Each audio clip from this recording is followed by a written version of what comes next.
Do not be afraid to tell your family, your friends, your coworkers, whoever it is that holds a special place in your heart. Don't be afraid to tell them that you love them, that you care for them. Um, my grandmother on my mom's side, she raised me and my brother for a couple of years while my parents were in school and working to try to get like a stable job. Before me and my brother really lived with my mom, and my dad. We lived with my grandparents on my mom's side, and my maternal grandmother, um, she has dementia. She has a type of dementia. It's a type of frontotemporal dementia. There are four lobes of the brain. There's the parietal lobes, the temporal lobes, the occipital lobe, and the frontal lobe. My grandmother has frontotemporal lobe, which means frontotemporal dementia, which means it affects the frontal lobe and the temporal lobes of the brain. The frontal lobe is involved with your planning and your executive function. Essentially, what this means is it's all about your judgment, the decisions you make, and a good amount of your personality. Whereas the temporal lobe is a lot to do with other aspects of the brain. I could go into detail, but that would just bore you. But it's involved in plenty of other aspects in the brain with similar ideas, and it's causing my grandma to lose a little bit of herself in this, which is kind of sucky. It sucks. Um, my grandma is a very strong, hard-willed person. She does not. She she's always been the person that is like very soothing. You know what I mean? Like her vibes and her aura that she gives off is very soothing.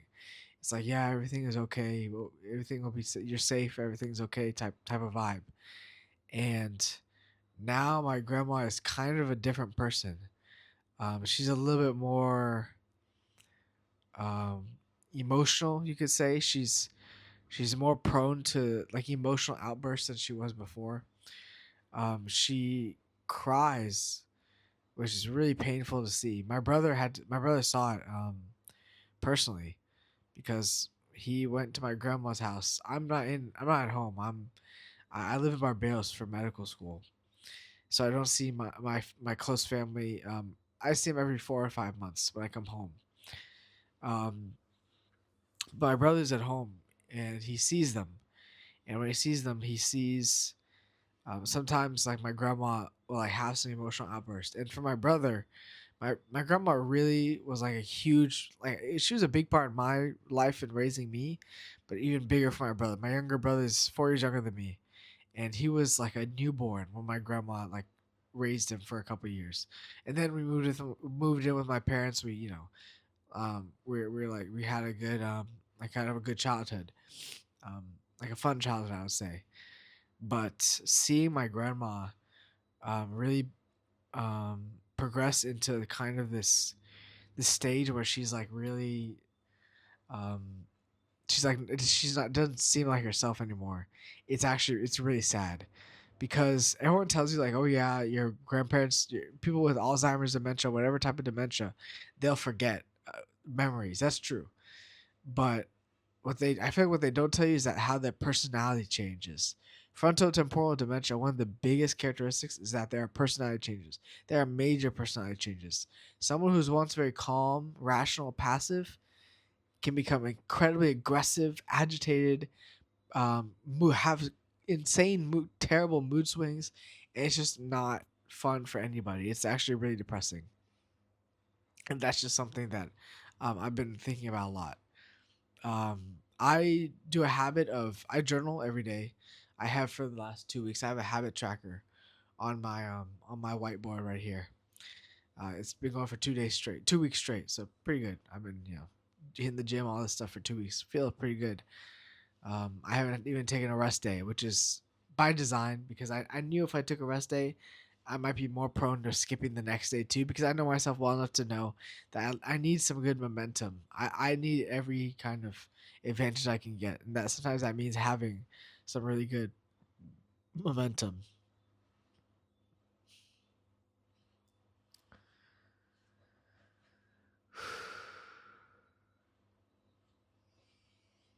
I remember what my brother told me when after he saw my grandmother. I think I asked him. I was like, "Yeah," but I was explaining to him. He's not in medicine. I was explaining to him like, "Yeah, like their personality changes, and so that's probably what you saw." And he's like, "Oh, bro, I know. Um, Grandma raised me. I know that's not who the type of person she is. I know she's changing because of this." And that was so sad to hear him say that. And like his voice like cracked a little bit when he said it, and I felt really bad. You know, it was really tough for me to hear that. I can only imagine how tough it was for my brother. But as I was saying, I've been journaling for about 2 weeks. Well, I've been journaling for years, but I've been consistently journaling again every day for the last 2 weeks, and I do multiple different aspects. I was just reading in one of my books here. They're talking about one to one to one journaling, which is where you write one thing that one win from the day, one thing that give you some anxiety or tension, and one thing you're grateful for. I just read that. I'm not. That's not what I do now. I do goal journaling and gratitude journaling. I do both in the same, both in like the same journal entry.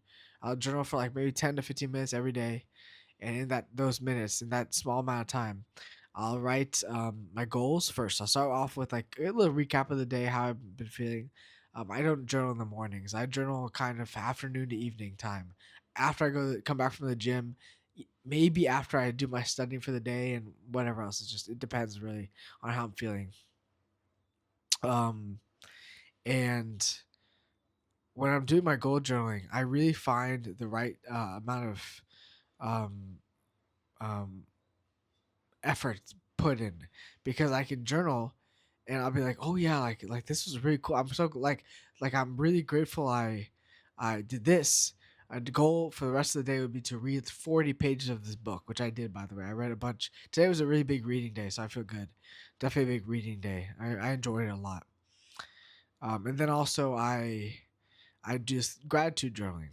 Um, I would recommend this for someone who feels a lot of anxiety, because when you gratitude journal, there's a bunch of studies that suggest that when you journal, you express gratitude, your anxiety either decreases or even goes away, because anxiety and gratitude cannot exist at the same time.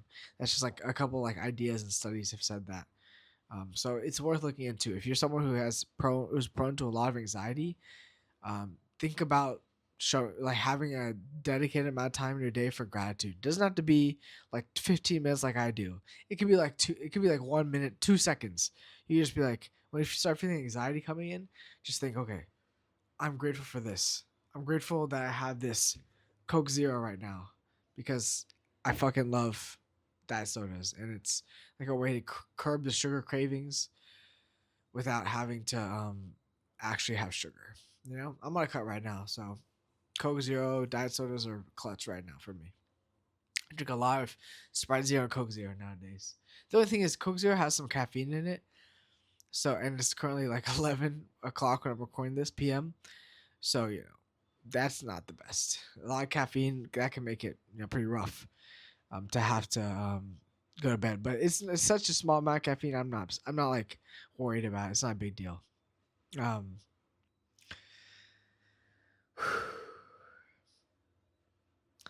and as I was doing some of this gratitude journaling, I was looking at um, I was looking at what I was thinking about for being grateful, and I realized I was like, I'm so grateful. I've gratitude journal many times. I've written down many times I'm grateful for my family. Many times. Grateful for my mom, grateful for my dad, grateful for my brother, my grandmother, my grandfather, my cousins, my uncles, my aunts. Even saying this out loud, I'm getting new ideas for what to gratitude journal about. I could journal about how my grandfather, um, on my dad's side, how he how he was a really supportive person, because my grandfather on my mom's side, died from esophageal cancer when I was really young, like less than a year old, I think. So I met him one time, and I don't remember him. But my mom always tells me that my dad doesn't talk about him very much. He talks about him sometimes. My dad calls him Uchin. My dad call him Uchin. It's like an Indian word for dad. Um, and I've heard he was just such a good guy, like such an amazing guy. And it's sad that, you know, death is a part of life. It's sad, of course, it's sad, but it's just, you move on. Then moving to a better place. That's how you have to think of it. But even now, I'm getting new ideas just for what to gratitude journal about. I'm grateful for my grandfather, on both sides actually, but on my dad's side for being such a good, supportive guy. He really built my dad up. He was a joy to be around. My mom loved him. His death really hit my mom and my dad especially hard. My dad told me that when Uchin, his dad died, that was like when his dad was diagnosed with cancer. That was one of the worst days of his life. And his dad dying was also a terrible, like a really bad day for him. And you can only imagine. Of course, it's gonna be hard.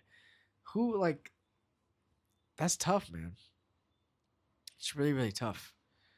Um, but it's a good, it's good um to have this thing to grow from, because you grow from all the adversities that you experience, all the tough times that you go through, all the difficult things that you live through. You grow from them and you become better because of it. Every time, every single time, you become better because of it. And it might not be easy. It's not easy. It's definitely, it's actually, there's no might not, it's not easy. No matter what it is. when i was um when I was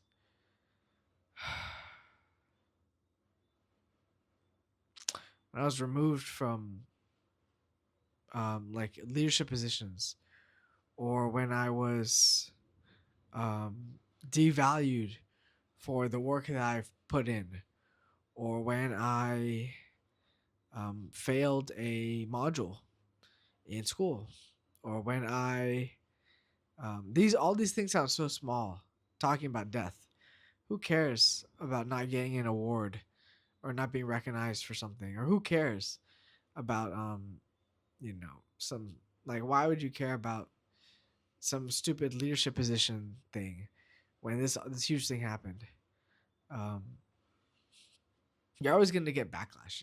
You're always gonna get like some sort of clashing of bones and things. It's just gonna happen naturally.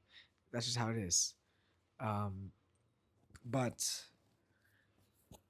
you have to learn how to grow from it and how to be better because of it. Um, it's sad to say, because it's one of those things. No matter how much you do, you're always gonna be upset and think you wish you did more. It's just how it's gonna happen. You're always going to be thinking, "Oh man, I wish I called my dad one more time, or I wish I talked to my grandmother, or like told her I loved her a couple more times before she deteriorated, or I wish I wish I remembered this time when I was younger. I wish I don't know, tons of just stuff that you can't predict. It just happens. You can say so many different things, but just don't beat yourself up over it. Don't beat yourself up over it thinking, I wish I did this. I wish I did X thing. No, like, you did your best. You can only do your best. You did your best. Because life happens. If you could get a problem and then face it in a vacuum, just this problem in a vacuum for like 20 minutes, for like, sorry, like a couple of days, just this is one problem, deal with it, then move on to the next problem. Life would be so much simpler because you could really think through and face the challenges. But life is always moving. You'll have a problem and you won't even get time to acknowledge it or even like dissipate it at all, because you're gonna have to move on immediately within like an hour to like actually like work, or another family crisis, or like some social thing. I don't know. So many different aspects, like fitness. You could get a huge injury or something. Life just moves. So finding the time to be grateful and show gratitude is probably one of the best skills you can learn to have at all. Probably one of the best skills ever. So I would just highly recommend if you are struggling, or if you don't know, don't show gratitude, or like it's just a tough thing for you. I'm telling you, man, just try doing that, at least a little bit. It'll really change your life, I think. Because it infects you. You know, it's like reading a book, a self help book. I read like it's crazy. I'm on the level with reading books now, to where like I'll read a book, a self help like a basic self help book, and it references a lot of books that I've also read. Like for example, this book Five Types of Wealth references books like Cal Newport's Deep Work, Stephen Cohen's Seven Habits of Highly Effective People, Mark Manson's Sell Art of Not Giving a Fuck. All of these books that this book references, it's almost like it's trying to tell you like, oh yeah, like by the way, like if you don't believe me, or like you want more advice, you want more evidence, like listen to what these books that you probably haven't read have to say, but I've already read them. So it makes you feel like you're just on top of your game, or like you've done something. If you look at these books and you read them and you think, yeah, like man, I actually like did my homework. Like I did good stuff. I did good work because I can show for it because I read this book. So like a good book that really infiltrates your psyche and makes you question and evolve and learn. Same thing of gratitude. You don't have to journal with gratitude like me. I would say start small. Just start every day. When you wake up, think of one thing that you are grateful for. I would encourage you, get a piece of paper, or if you have a whiteboard in your room like I do, my dorms come with this. Like I didn't buy this and put it on there. It's just always on there. If you have a whiteboard in your room, or just if you don't get a piece of paper, tape it onto your wall, and make like a mini habit tracker. I'll show you. I don't want to move my camera, but you can kind of see it in the corner. I have like a bunch of boxes, and I just check them off. So one, you don't have to make a I have 11 boxes, 11 habits I like to do every day. You don't have to do that. I'm an extreme guy. I live very extreme. You don't have to do that, but you can do something like that where you just maybe put 4 habits. Um, one of them make wait think of one grateful thought a day. So that way it doesn't have to be like take you 5 minutes. No, take you 2 seconds. Boom! I'm grateful for this ring light I have that my friend Johannes gave me, um, for a really cheap deal. I'm very grateful for it. It provides good lighting for me. It makes my videos even better. I'm so grateful for that. Boom! Done. That's it. Check it off. Another habit could be, if you're a student, make it just to do some studying, and it doesn't even have to be a lot. It could be like 5 practice questions. That's it. Done. Check it off.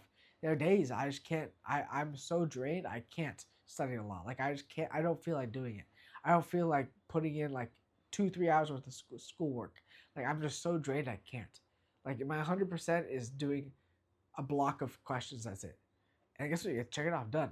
If you're not a student, make it do 1 hour of deep work by Cal Newport. By the way, that like phrase is from Cal Newport's book Deep Work, which I've read, and it's in the book Five Types of Wealth.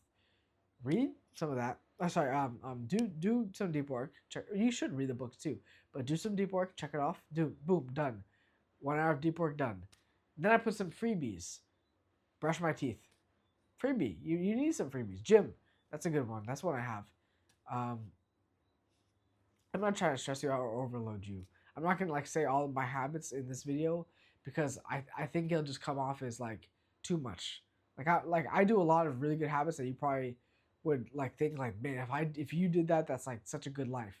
Like if you guys would do that, like, oh my god, my life would change forever. That's so amazing. I wish I could do it. But I'm not gonna like say that. I'm not gonna tell you everything right now because there's no reason to. Like it's not part of the discussion. But there's some big ones you should hit. Gratitude, meditation is something you should do for sure. Every once in a while, take a cold shower. Do some good deep work. Brush your teeth. Make some simple ones. Simple ones. Check them all off. Check them all off. And then you build a streak. Right now I'm on 2 weeks pretty much. Almost 2 weeks straight. That's amazing, dude. That's like such a good streak. Are you kidding me? Like people wish they were that. People wish they had that much of a streak, you know. Um, and I'm very grateful for my past self for putting in the work for that streak. You know, I'm very grateful that my past self did all that because it really like elevated my game. It really elevated my future self's game. I got to a point recently where I was thinking, I was like, dude, like I'm already like one of the highest level guys here, like in my community. How am I gonna push for more when I can't find good competition? And so I started having to immerse myself in the internet social game. That way I could get the next level of competition in there. Because then you start comparing yourself to everybody on the internet. I was off social media completely for so long, completely so off of it. I would just focus on like myself. Don't get me wrong. I was on the internet. I'd watch like TV shows and stuff, but I just deleted Instagram. I removed recommendations from YouTube. I still have them off. I only look at my subscribed channels. That's it, and that's all I watch. But now I'm back on Instagram, and I'm actually posting to Instagram, posting to YouTube. This is my second channel. I have like no followers on this channel, but I have like a decent following on my first channel with some videos that popped off and are bangers, med school related. If you're curious, I'll put in the description. You can check out the channel if you're curious about like med school topics and stuff. But I'm telling you, like this never would have happened if I didn't have gratitude for my past self and wanted to be better for my future self. Because there's nothing pushing me. There's nothing pushing me in my immediate surroundings to be better. Um, until like some adversity happens, it's very hard to push for better. Until something like forces you to push for better. You know what I mean? Like once something happens to where it's like screws you up, then that's when you're gonna push for more, push for better. But that doesn't happen overnight. It takes time. Well, it might happen overnight, but I'm saying it'll take time. So just be grateful for the people that you have around you, for everybody who supports you, for all the life you've lived, for all the love you have in your life. Because it's not, it'll be there. But I'm saying it's not always gonna be the same people or the same. There's always gonna be love in life if you look for it and if you cherish it and cultivate it. But you're always gonna. There's gonna be times when you just feel so depressed because of people that you wish you could say you loved, or you wish you could say you spent more time with, and that you did love them, but like you didn't express so much gratitude for them, and you wish you had done something more. You know, it's gonna happen. That's it, guys. Peace.